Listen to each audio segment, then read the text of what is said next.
आज का motivational video है। यदि आपको ज्ञान और अच्छा शरीर मिला है तो समझ लीजिए कि ईश्वर का हाथ आपके सिर पर है, क्योंकि ये दो बहुत महत्वपूर्ण चीज़ें हैं जिनको आप बाहर से नहीं खरीद सकते। यदि ईश्वर की कृपा ना हो तो आपको ज्ञान मिल ही नहीं सकता। यदि ज्ञान तो तभी आपको मिलेगा जब आपको भगवान ने बुद्धि दी हो।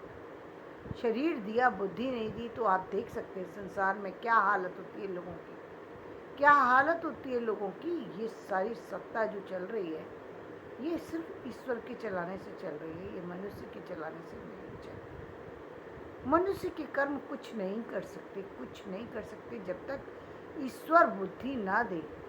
बुद्धि ना दे तो वो कर्म करेगा कैसे? बुद्धि के बिना कर्म नहीं कर सकता। यदि ईश्वर बुद्धि दे रहा है तब आप कुछ करने लायक बन रहे हैं। और ये बुद्धि कब मिलती है? जब आपके अच्छे कर्म होते हैं, तब आपका जो जन्म होता है तब वो अच्छी सेहत के साथ और अच्छी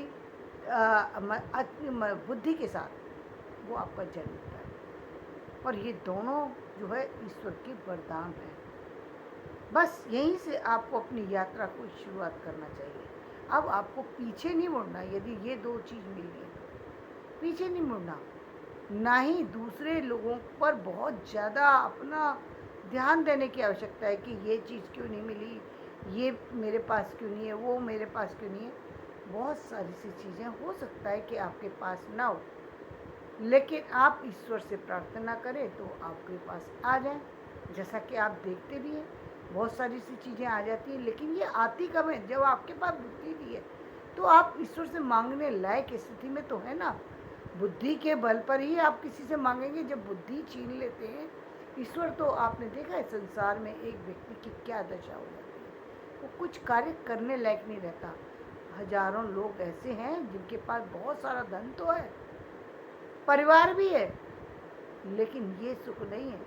मतलब उनकी ईश्वर ने उनकी बुद्धि पर जो है प्रहर लगा दिया। क्यों लगा दिया? क्योंकि ईश्वर को कुछ लगा होगा। बुद्धि का इस्तेमाल व्यक्ति गलत करता है, बार बार गलत करता है, गलत जगह पर करता है, तो एक दिन ईश्वर जब जन्म देते हैं उसको, या इसी जन्म में भी, उस जन्म की बात ही छोड़ दीजिए, इसी जन्म में भी वो क्या कर सकते हैं ये तो आप खुद देख सकते हैं। उन लोगों को जो लोग सब कुछ होते हुए भी उनको किसी चीज़ का लाभ ही नहीं मिल सकता, किसी भी चीज़ का लाभ नहीं है। तन का, मन का, धन का, परिवार का, किसी चीज़ का लाभ नहीं है। क्यों नहीं है? क्योंकि जब तक ईश्वर ने आपके सर पर आशीर्वाद नहीं दिया। इसलिए ईश्वर ने यदि आपको बुद्धि दी है तो कभी उसका दुरुपयोग मत करना। आपने और आप यदि उसको सदुपयोग कर रहे हैं तो निश्चित रूप से आप वो काम कर रहे हैं जो कोई नहीं कर सकता। पहली बात तो इसका उपयोग ये है कि आप इसका गलत इस्तेमाल ना करें, ये सबसे बड़ी बात है। बुद्धि का सही इस्तेमाल करना बहुत ज़रूरी है यदि आपके पास बुद्धि है तो। यदि आप अब इस बुद्धि को किसी और को भी देते हैं तो इससे बड़ी कोई बात नहीं। यदि आप शिक्षा देने का कार्य करते हैं तो इससे बड़ा कोई कार्य हो ही नहीं सकता, क्योंकि इतने सारे संसार में जो भी कार्य चल रहे हैं वो एक शिक्षक के द्वारा चलाए गए कार्य हैं। आप कहेंगे कि ये क्या मतलब हुआ? काम तो दूसरे लोग कर रहे हैं। हाँ, काम दूसरे लोग कर रहे हैं, लेकिन एक बच्चा, एक छोटा सा बच्चा जो प्राइमरी जो एलकेजी में ही जाता है, लेकिन क्या वो बच्चा अपने दम पर किसी शिक्षा को लेने लायक है? नहीं। वो एलकेजी की टीचर भी उस बच्चे के जीवन में एक महत्वपूर्ण भूमिका निभाती है। यदि एक अच्छी टीचर मिल जाए तो बच्चा बड़ी प्रसन्नता के साथ स्कूल जाना शुरू कर देता है। बहुत बड़ा हाथ होता है उसका उस बच्चे के कैरियर को बनाने में। बच्चे को यदि स्कूल से प्रेम हो गया तो वो तभी शिक्षा ले पाएगा। वो यदि एक माँ अपने बच्चे के साथ वो उसका कनेक्शन जो है वो विद्या से जोड़ दे तो समझ लो कि विद्या से जोड़ने के बाद ही बच्चा कार्य कर सकता है। यदि वो वहाँ से ही शुरुआत नहीं होती तो बच्चा कुछ करने लायक नहीं बन सकता था। पहली शुरुआत वो एक उसी टीचर की है जिसने उस नन्हे से पौधे को बढ़ाने की कोशिश की। पानी दे करके यदि उस नन्हे पौधे पर पानी नहीं दिया होता तो वो नन्हा पौधा कभी पनप नहीं सकता था। ये बड़ी उम्र में जाकर के बड़ी चीज़ें पढ़ना, बड़ी पुस्तकों का पढ़ना, बड़ी पद को हासिल करना, ये बाद की बातें होती हैं, लेकिन प्रारंभ तो यहीं से होता है ना। उसके बाद अच्छे गुरु मिल जाए तो वो बाद की बातें होती हैं। ये बाद की बातें हैं, ये पहले की बातें नहीं है। पहले तो प्रारंभ होता है। यदि शुभ प्रारंभ होगा तो फिर अंत भी शुभ ही होगा। तो यदि आपको ये चीज़ें मिली हैं तो आप समझ लीजिए कि ईश्वर की कृपा है, और आप देख भी रहे हैं कि यही परिणाम है। आप जिन बच्चों को आप देख रहे हैं कि वो कम उम्र में बहुत आगे पहुंच चुके हैं, उन्होंने बहुत सारी ख्याति अर्जित कर ली है, बहुत सारी योग्यता अर्जित की है। उसमें बहुत महत्वपूर्ण भूमिका उनके माता पिता की, उनके गुरुओं की भूमिका है, और उससे भी पहले यदि भूमिका है तो ईश्वर की भूमिका है कि उन बच्चों को जो है वो एक अच्छे परिवार में अच्छे लोगों से मिलवाया, और अच्छी बुद्धि दे करके उन्होंने संसार में उस बच्चे को मिला। तो उसको प्रतिदिन उठ करके, उसका कर्तव्य है कि वो प्रतिदिन उठ करके ईश्वर को प्रणाम करे और कहे कि तुम्हारा बहुत बहुत धन्यवाद कि तुमने मुझे इस योग्य बनाया, और उस योग्यता का पूरा उपयोग करें।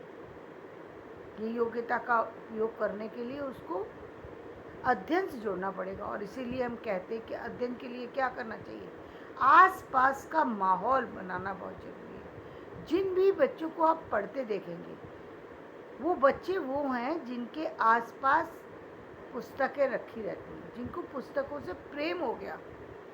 वो पुस्तकों से भागेंगे नहीं, वो पुस्तकों से जुड़ेंगे।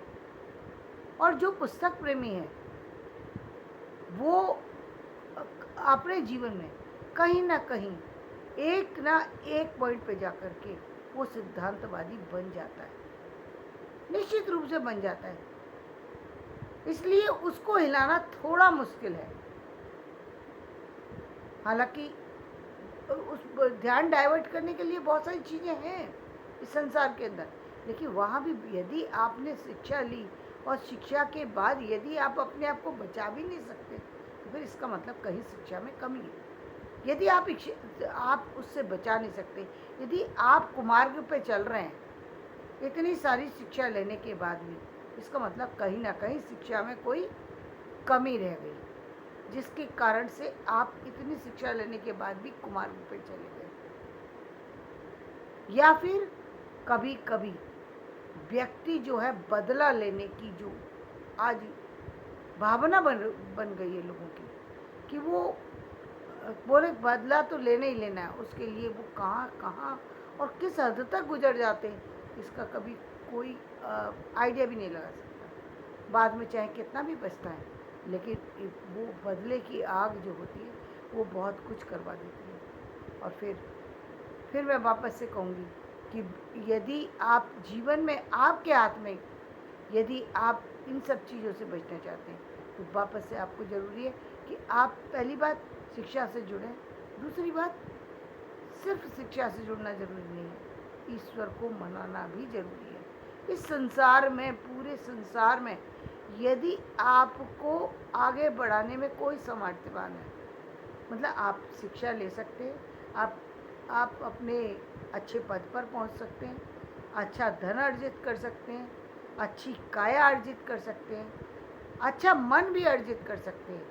इस संसार में अब सारी चीज़ों को चलाना जो है, और कौन अच्छा है कौन बुरा है, इन सब से बचाने के लिए यदि कोई शक्ति काम करती है तो वो शक्ति है ईश्वर की शक्ति, जिसको मैं बार बार कहती हूँ, जब सुबह उठे आप तो ईश्वर को प्रणाम करें और ईश्वर से ये बात कहें कि मुझे दैविक और भौतिक सारी विपदाओं से बचा करके उस मार्ग पर चलाना जिस मार्ग पर चल करके जीवन सफल बनता है। निश्चित रूप से आप देखेंगे चाहे कितने भी बादल आपके सर पर आ जाएं, उन बादलों से आप बच भी जाएंगे और आगे भी बढ़ जाएंगे। कितने भी गहरे बादल आ जाएं, कितने भी संकट आपके ऊपर आ जाए, बचाने वाला और मारने वाला सिर्फ एक ईश्वर होता है। आपकी उस योग्यता पर भी उतना आप सफलता के सारी डिग्रियां आपकी तभी सफल हो सकती हैं जब उसका हाथ आपके सिर पर होगा, जब आप आगे बढ़ेंगे और वो आपके साथ साथ चलेगा, तब आपके वो सारे कदम आपकी सफलता फिर वो। अब आप आज आपने संसार में देखा होगा जितने लोगों को आप देखते हैं कि वो लोग पूरे आ, मैं कहूँगी यदि संसार में उन्होंने किसी पर भी अपना अपना प्रभाव छोड़ा है तो वो प्रभाव उनका नहीं है, वो ईश्वर का प्रभाव है। यदि कोई प्रभावित हो रहा है तो वो आपके प्रभाव से नहीं, वो ईश्वर की कृपा के प्रभाव से हो रहा है। क्यों? क्योंकि ये सामर्थ्य सिर्फ ईश्वर में कि वो किससे आपको जोड़ रहा है। आपकी सामर्थ्य है, आपकी सामर्थ्य है कि आप शिक्षा ले सकें, आपकी सामर्थ्य है कि आप सही कार्यों को कर सकें। अब उन कार्यों को कैसे बढ़ाना है ये ईश्वर का काम है, क्योंकि आपकी सिर्फ उतना ही आप आपकी सिर्फ वही सारी चीज़ें, वहीं तक आपकी एक सीमा निर्धारित हो जाती है जहाँ आप अपना कर्म कर रहे हैं। अब इस कर्म से आगे आपको कैसे लेकर के जाना है, कैसे अब आप पूरी तरह सफल हो जाएंगे, इस जीवन की सफलता अब पूरी तरह आपको प्राप्त हो जाएगी। अब किसके हाथ में है?